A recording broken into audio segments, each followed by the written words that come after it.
am so honored to be here tonight. I am so grateful to you for coming, grateful to friends who have traveled long distances, and to Kim and Lauren and Paul and everyone who's making this possible. Thank you. Oh, exciting. Going to start with a poem called Ancestral Sestina. It was written quite a while ago, but I think it was the first time I really sort of explored and embraced my Japanese heritage. My grandmother was born in Matsuyama Castle. She played the koto, never learned to cook, was a plum blossom child plucked from a young tree to marry her sister's widowed husband in America.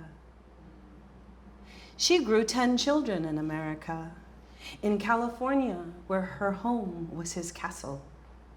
Watched him graft plum branches to an apricot tree.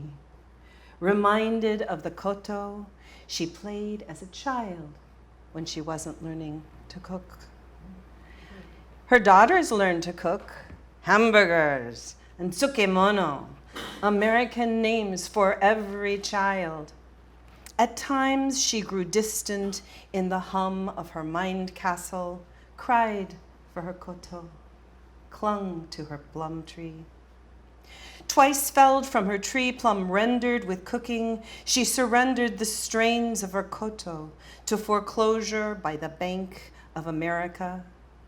She burned Matsuyama photos of her rice paper castle, escaped to Colorado as the camps claimed her children. Roosevelt's imprisoned, epicanthic-eyed children grew tough and cordial as manzanita trees, grew rock gardens around barren barrack castles, determined to cook the bones tossed off by America without snapping the neck of the koto. I have never held a koto. I am not a child of assimilated America. I am the apricot branch on the plum tree, an ambivalent cook in a negligent castle. I imagine the poignant strain of a koto, tuned to the ear of a paper-walled castle, a petulant child in need of a cook who planted a plum tree in the Salinas Valley.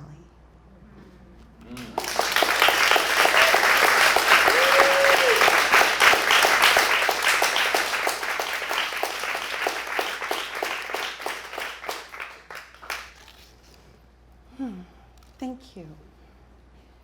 And I learned a lot from a lot of different cultures and colors of poets and writers. And one of my favorites is Zora Neale Hurston. After Katrina and then Maria, I remembered Tea Cake and Janie, how Zora seemed to foretell the great flood of creatures clinging to anything that floats while watching and waiting for God. When I was young, I lapped up Zora's words like a stray hound inhales water from a puddle on a sweltering Carolina summer day. I swallowed words that went down smooth as melting chocolate and sharp as chicken bones. I wanted to inhabit her words and wear them like a blanket on a shivery San Francisco summer day.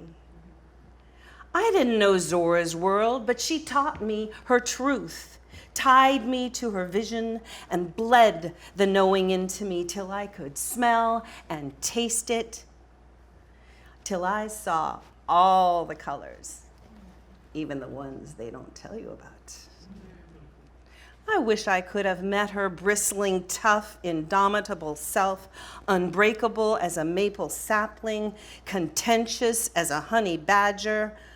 I would like to sit under a willow tree and drink a long, cool glass of sweet word tea with Zora. Roll them around in my mouth, feel them clink against my teeth, savor, chew, and swallow. I believe we would at least agree on the weight and value of words, the way they wave and sway the mind, anger or anchor the heart, rock or cradle the soul, the way they breed dragons that breathe our orations into cinders and coal or diamonds.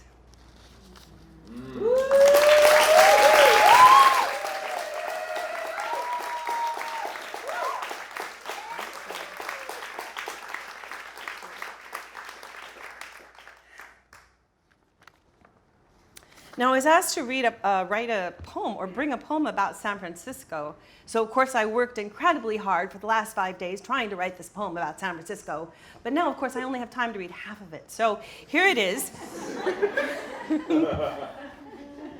San Francisco, lyric present.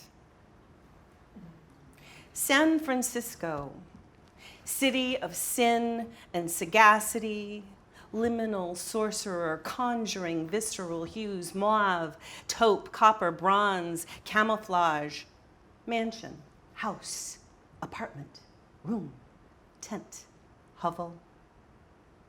Muni and uber taxonomy, bold, timid, tender, hungry, mercenary, human.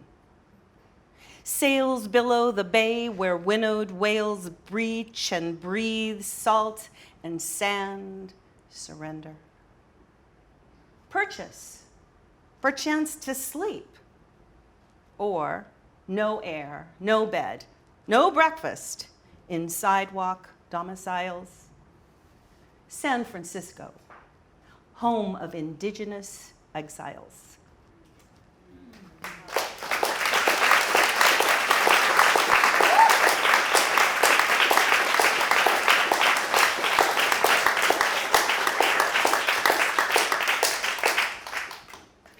Thank you so much. I think I'm just going to read this one last poem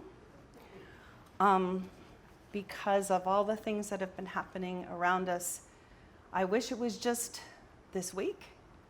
I wish it was just this month. I wish it was just this year. But we're struggling. We're all struggling. It's called Broken Hearted. There are shards where the heart is tender, malleable, spiky shards shifting endlessly in second and third and fourth arrows of judgment.